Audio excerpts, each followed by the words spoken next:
Tuhan adalah gembalaku, takkan kekurangan aku. Ia membaringkan aku di padang berumput hijau. Saudara-saudara yang terkasih di dalam Kristus, selamat pagi. Salam jumpa lagi dalam Sabda Siap Saji. Kamis 14 Desember 2023, peringatan Santo Yohanes dari Salib Imam. Marilah kita berdoa dalam nama Bapa dan Putra dan Roh Kudus. Amin. Guru abadi Kristus Tuhan kami, satu-satunya guru bijaksana yang menyampaikan sabda kehidupan kepada insan. Dengarkanlah kami, Gembala sejati. Semoga gereja Kau beri cahaya, supaya rela menyiarkan warta kabar gembira. Kau beri kami pujangga teruji, yang menerangi budi serta hati, supaya kami lebih menyelami kasih ilahi. Semoga Ia yang kini berpesta, menghantar kami ke hidup yang suci, hingga akhirnya kami bahagia di alam baka. Allah Bapa yang Maha Mulia, Imammu Santo Yohanes telah mengingkari diri dengan sempurna dan sangat mencintai salib Kristus. Semoga kami mengikuti teladannya, agar Kau izinkan memandang kemuliaan-Mu yang kekal. Demi Yesus Kristus Putramu dan pengantara kami, yang hidup dan berkuasa bersama di Kau, dalam persatuan Roh Kudus, Allah sepanjang segala masa. Amin. Tuhan bersamamu dan bersama rohmu. Inilah Injil Yesus Kristus menurut Matius. Dimuliakanlah Tuhan. Matius bab 11 ayat 11 sampai dengan 15. Pada suatu hari Yesus berkata kepada orang banyak, "Aku berkata kepadamu, sesungguhnya di antara mereka yang dilahirkan oleh perempuan tidak pernah tampil seorang yang lebih besar daripada Yohanes Pembaptis. Namun yang terkecil dalam kerajaan surga lebih besar daripadanya." Sejak tampilnya Yohanes Pembaptis hingga sekarang, kerajaan surga disorong dan orang yang menyorongnya mencoba menguasainya. Sebab semua kitab para nabi dan kitab Taurat bernubuat hingga tampilnya Yohanes. Dan jika kalian mau menerimanya, Yohanes itulah Elia yang akan datang itu. Barang siapa bertelinga, hendaklah ia mendengar. Demikianlah sabda Tuhan. Terpujilah Kristus. Selamat pagi Romo. Selamat pagi David. Tadi dalam Injil kan diceritakan bahwa Yesus menasihati agar semua orang tuh mau percaya kepada Yohanes Pembaptis. Kenapa di zaman waktu itu banyak orang-orang yang tidak percaya dan bahkan menolak kehadiran Yohanes Pembaptis, Romo? Selamat pagi David. Ada peribahasa, tak kenal maka tak sayang. Berita tentang Yohanes Pembaptis tentu tidak ramai. Setelah kejadian dia dipenggal kepalanya. Biasa-biasa saja.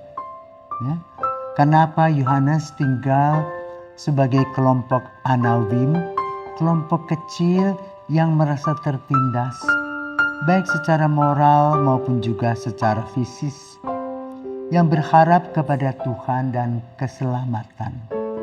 Kelompok Anawim ini antaranya adalah Yohanes Pembaptis yang kemudian membuat satu perguruan.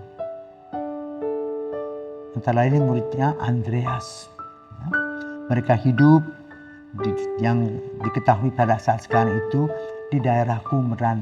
Di sana ada tempat mandi bersama, tempat berdoa, yang tinggal puing-puing. Itulah yang ditinggalkan oleh Yohanes Pembaptis. Yang mana pada perjanjian lama, Yohanes Pembaptis itu adalah anak yang unik.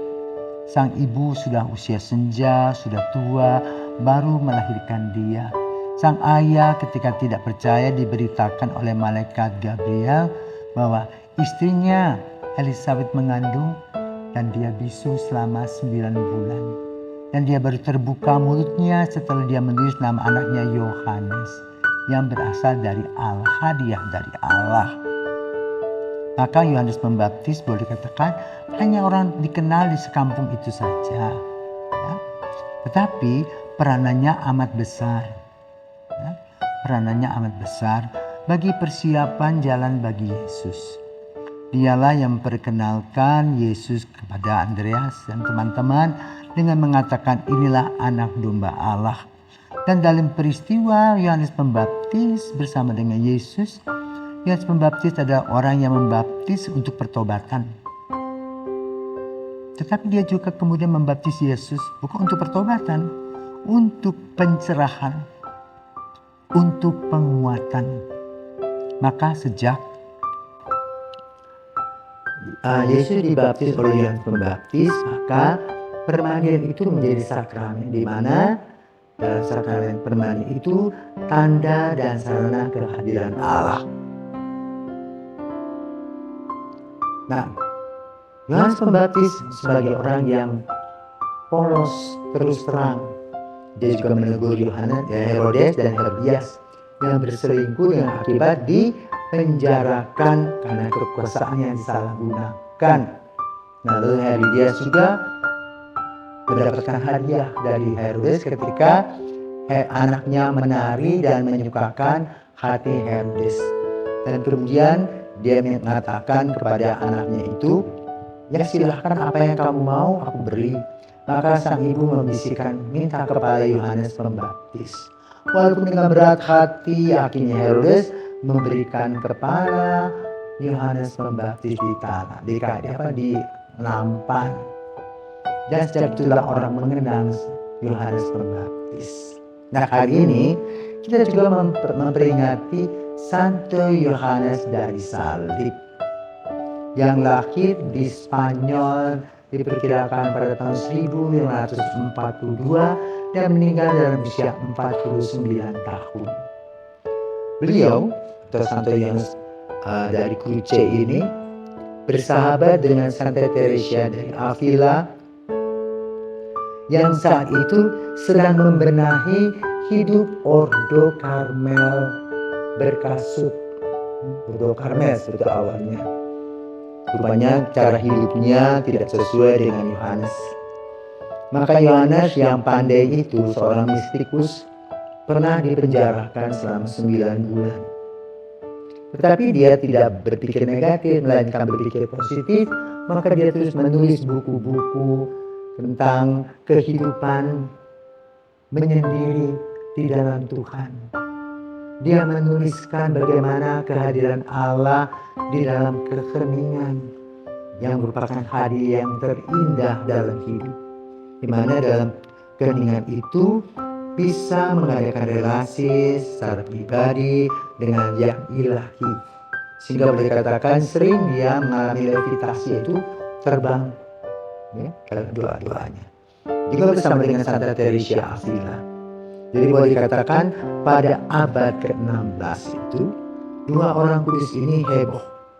Ya. Nah, lalu kelompok Karmel itu kemudian menjadi dua. Dan Paulus mengizinkan, memperbolehkan. Maka lahirlah O-Karm dan O-CD.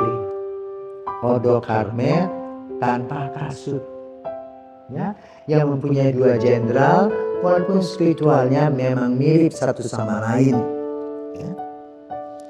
Santo Yohanes dari Cruce dari Salib itu seorang mistik yang luar biasa, ya, yang diperhitungkan juga oleh seorang Hindu, ya.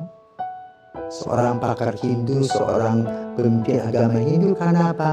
Permenungannya dalam melihat keheningan, melihat kehadiran roh, melihat kehadiran ilahi hadir dalam diri kehidupan manusia. Maka ketika suatu hari Yohanes Pembaptis boleh dikatakan dihukum oleh saudara-saudaranya, tampak cahaya. Dan itulah yang menyebabkan juga laporan-laporan kepada si Paus lebih banyak, sehingga dengan demikian Paus mengambil sebuah keputusan untuk mempertahankan dua ordo masing-masing yang mempunyai cita rasa yang mirip tetapi berbeda. Karena apa? Kedua cita rasa itu memberikan warna bagi kehidupan kita sebagai manusia. Ya. Karena itu OCD dan Carme sampai hari ini berjalan bersama-sama melayani Tuhan. Tapi tokoh utama dalam OCD yaitu Santa Teresa dari Avila dan Santo Yohanes dari Salib, yang mana ada juga sekolah tingginya di Roma. Ya. Beneran Baby dulu ikut di sana studi, ya, di Teresianum namanya, Universitas Teresianum, ya, yang boleh katakan memberikan spirit yang luar biasa dalam permenungan dan dalam kehidupan rohani. Itulah orang kudus yang pada usia 49 tahun itu meninggal dunia yang tubuhnya utuh. Itulah Santo Yohanes dari Cruce atau Santo Yohanes dari Salib. Semoga semangat untuk tetap komitmen, tetap percaya akan kehadiran Tuhan dalam keheningan, membawa dan melahirkan diri kita dekat dengan Tuhan. Sebagaimana dialami oleh Santo Yohanes Cruce, Santo Yohanes dari Salib, yang tubuhnya utuh karena apa? Relasinya begitu dekat dengan Tuhan. Dan Tuhan memberikan hadiah dan memperlihatkan kepada manusia yang punya kuasa. Kadang-kadang kekuasaan manusia itu salah. Maka lalu ketika kita diberikan kuasa, janganlah mentang-mentang. Tapi Yohanes Pembaptis Yohanes dari Salib telah memberi contoh kepada kita untuk tetap bersahaja, untuk tetap berelasi dengan Tuhan Yesus, sehingga melahirkan karya-karya yang mengagumkan. Tuhan memberkati, dan kepada para pastor OCD dan suster-suster OCD, ya, kontemplatif, suster-suster Karmelites, semoga Tuhan memberkati Anda sekalian dan tetap mampu mewartakan semangat Santo Yohanes dari Salib dan Santa Teresa dari Avila. Tuhan memberkati.